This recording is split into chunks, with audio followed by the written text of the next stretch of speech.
कड़कड़ाती सर्दी के दौरान अपनी मांगों को लेकर दिल्ली सरकार के खिलाफ बड़ी संख्या में गेस्ट टीचर एकत्रित हुए और सिविल लाइन पहुंचकर सांकेतिक धरना प्रदर्शन दिया।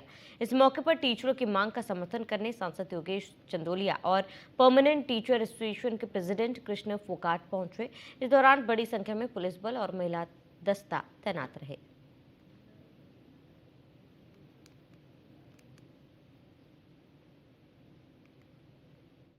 सर, मेरा नाम मीनू देवी है और मैं अपने देश भारत देश की हमारी राष्ट्रपति महामहिम द्रौपदी मुर्मू जी, हमारे प्रधानमंत्री श्री नरेंद्र मोदी जी, हमारे एलजी साहब और दिल्ली के शिक्षा अधिकारियों, शिक्षा विभागों, सीएम अरविंद केजरीवाल और हमारे अतिशी जी से यह कहना चाहती हूँ कि कृपया देश का शिक्षक, देश को निर्माता को आपने जिस रोड पे बिठाया हुआ है उसकी तरफ ध्यान दीजिए।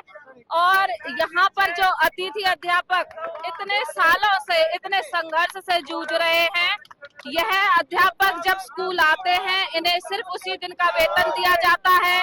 10 मई से 30 जून तक का कोई वेतन नहीं दिया जाता। सेकंड सैटरडे और जो 4 संडे होते हैं उनका भी कोई वेतन नहीं दिया जाता है।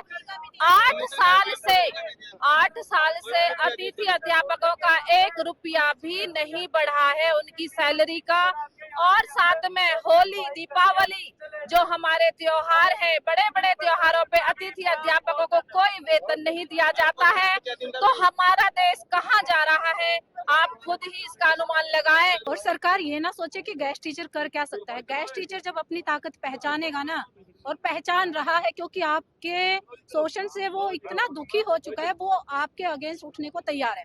अगर आप स्कूलों, हम नहीं कहेंगे कि हम स्कूलों में जाके बच्चों को करेंगे, नहीं, हमारे पास सभी बच्चों के घर के एड्रेस है, फोन नंबर है। सभी पेरेंट्स हम पे इतना ही ट्रस्ट करते जितना हमने कभी 2013-14 में आप पर ट्रस्ट किया था। केजरीवाल सर, हमने बहुत ट्रस्ट करके आपकी सरकार को बनाया था, आपके कदम से कदम मिलकर हम चले थे। लेकिन अगर आपने हमारा कुछ नहीं मान रखा तो हम भी अब घर घर जाके आपके अगेंस्ट भी करेंगे जो हमने करना है। मैं बताना चाहती हूँ, अपने राजनेताओं को बताना चाहती हूँ कि अगर हमारी मांग स्वीकार नहीं की गई तो हमें रोड पर उतरना हमारी मजबूरी होगी, क्योंकि शोषण बहुत लंबे समय से हो रहा है और अब शोषण को बर्दाश्त नहीं किया जा सकता। या तो सरकार हमारी डिमांड पूरी करे या फिर पूरा शिक्षक समाज रोड पर उतरने के लिए मजबूर हो जाए। दिल्ली के अंदर शिक्षा पे राजनीति तो होती है पर शिक्षकों की नहीं सुनी जाती। एक बार फिर शिक्षक अपनी आवाज को बुलंद करने सिविल लाइन स्थित अपनी जो धरना प्रदर्शन है कर रहे हैं। हमारे साथ खास बातचीत के लिए मौजूद है कृष्ण फोगाट जी। सर, किस तरीके की परेशानियों का सामना करना पड़ रहा है? देखा जा रहा है लगातार गेस्ट टीचर हो या परमानेंट टीचर, वो अपनी आवाज को उठाने यहाँ तक पहुंचते हैं। देखो जी, ये बात तो बहुत बड़ी बड़ी हो रही है दिल्ली में कि शिक्षा के तंत्र को हमने चुस्त दुरुस्त कर दिया है, वैश्विक मॉडल के हिसाब से कर दिया है। लेकिन यहाँ अतिथि शिक्षक रोड पे बैठा है, वो अपनी पॉलिसी के लिए भटक रहा है, आंदोलन कर रहा है, वो आंदोलित है। तो उनको फिक्स करना चाहिए, और चाहे किसी भी एक अमाउंट पे फिक्स कर दें, लेकिन उनको फिक्स करें ताकि वो अच्छे से काम कर पाए बिना चिंता के। परिवार में बड़ी चिंता रहती है। बहुत अच्छा परिणाम दे रहे हैं, सारी क्वालिफिकेशन उनके पास है, सारे पैरामीटर फॉलो करके यहाँ तक आए हैं, फिर फिक्स क्यों नहीं कर रहे हैं? आपने चुनाव में वादा किया था कि आपको हम फिक्स करेंगे, ना तो फिक्स किया है, ना 1 रुपया सैलरी बढ़ाई है। तो ये ठीक नहीं है। जब शिक्षक ही पीड़ित आंदोलित होगा तो शिक्षा देगा कौन? और सबसे पहले हमारे प्रायोरिटी हमारी रहती है बच्चों की, और बच्चों के लिए शिक्षा की। शिक्षा देगा कौन? शिक्षक। जब वो ही पीड़ित है, वो ही आंदोलित है, वही परेशान है, वही दुखी है, वही रोड पे है, तो फिर कैसे शिक्षा का मॉडल वैश्विक हो गया? कैसे न्यूयॉर्क टाइम्स की बात हम कर सकते हैं? तो बात तो तब करेंगे ना जब शिक्षक ठीक होगा। तो इन साथियों को सबको पॉलिसी बनाए, इनको फिक्स करें। तो अभी तक दिल्ली सरकार या जो मुख्यमंत्री की तरफ से या कोई अन्य नेता आपसे मिलने आए हैं आपकी आवाज को आगे पहुंचाने के लिए? नहीं, यहाँ पे कोई नहीं आया। माननीय सांसद महोदय आए हैं, चंदोलिया जी, और दिल्ली सरकार की तरफ से मेरे ख्याल से कोई नहीं आया।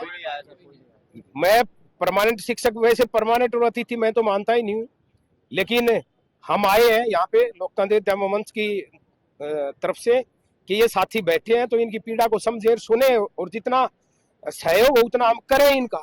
और कुछ लोग हमारे साथ है। सर, किस तरीके की परेशानियों से हर बार गुजरना पड़ता है? सर्वप्रथम तो हम ये कहना चाहेंगे कि ये जो मुद्दा है ना, ये जो मौलिक अधिकार का, समानता का जो अधिकार है ना, उसका मुख्य रूप से जो है उल्लंघन है इसमें। क्योंकि दो व्यक्तियों को एक ही काम करने के लिए दो तरह की तनख्वाह नहीं दी जा सकती।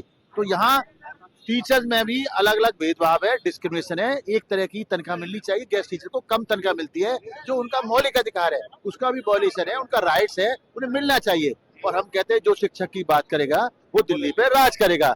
और अभी तो लड़ाई है, आगे बहुत लड़ाई है। अगर ये बात नहीं मानी गई तो ये सिर्फ एक तरीके से ये मान लो छोटा सा आंदोलन है। हम इस सरकार को ही उखाड़ फेंकेंगे अगर शिक्षकों की बात को नहीं सुना।